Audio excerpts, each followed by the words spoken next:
மிக முக்கியமான தொழுகை. அவங்க என்ன படிச்சாலும் தொழுகையை விட்டுறக்கூடாது. தொழுகையை விட்டுட்டு நீங்க என்ன படிப்பு படிச்சாலும் அது எந்த பிரயோசனமும் இல்லை.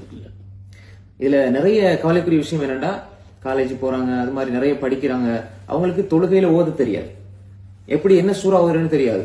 அது மாதிரி தொழுகையை விட்டு விட்டு தொழுவாங்க. லோஹர் தொழுவாங்க, அசர் தொழ மாட்டாங்க, மகரிப் தொழுவாங்க, இஷா தொழ மாட்டாங்க. அப்படி விட்டு விட்டு தொழுறாங்க. தொழுகையில் பேணுதல் இல்லை என்றால் அவங்க எது படிச்சாலும் எந்த பிரயோசனம் இல்லை. ஏன்னா ரப்போட தொடர்பு இல்லாம, ரப்ப வணங்காம ஒரு முஃமினுடைய ஒரு நாள் கழிகிறது என்பது அதை போல மிக மோசமான ஒரு நாள், ஒரு விடயம் கிடையாது. மிக மோசமான விஷயம் அது. ரப்போடு தொடர்பு இல்லாம ஒரு நாள் கழிதுன்னா அது எவ்வளவு பெரிய மோசமான ஒரு விஷயம். அப்ப நீங்க என்ன துறையில படிச்சாலும், எங்க போய் படிச்சாலும் அல்லாஹ்வை மறந்துடக்கூடாது. தொழுகை இல்லாம நம்ம வாழ்றோம் என்றா, தொழுகை வேணும் என்று விடுறோம் என்றா, தொழுகையை புறக்கணிக்கிறோம் என்றா எங்க இடத்துல குஃப்ர் இருக்குது. அல்லாஹ் நாங்க நிராகரிக்கிறோம், இறை நிராகரிப்பு இருக்குது.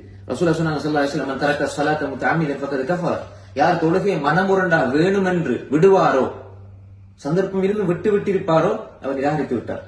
எனவே தொழுகையை விட்டுறக்கூடாது. இது அவங்க வாழ்க்கையில நான் எதை இழந்தாலும், எதை விட்டாலும், என்ன மிஸ் ஆகினாலும் தொழுகை மிஸ் ஆகக்கூடாது உறுதி எடுத்தா அல்லாஹ் நிச்சயமாக அவருக்கு உதவி செய்வான். யா அய்யுஹல்லதீன ஆமனு இஸ்தஈனு பிஸ்ஸப்ரி வஸ்ஸலா, தொழுகையை கொண்டு, பொறுமையை கொண்டு, தொழுகை கொண்டு உதவி தேடுங்க. பொறுமை அது முக்கியமானது வாழ்க்கையில. அதே மாதிரி தொழுகை அடிப்படையானது. தொழுகை கொண்டு உதவி தேடுங்கண்டா, தொழுகை இல்லாட்டி எப்படி உதவி கிடைக்கும்? கிடைக்காது.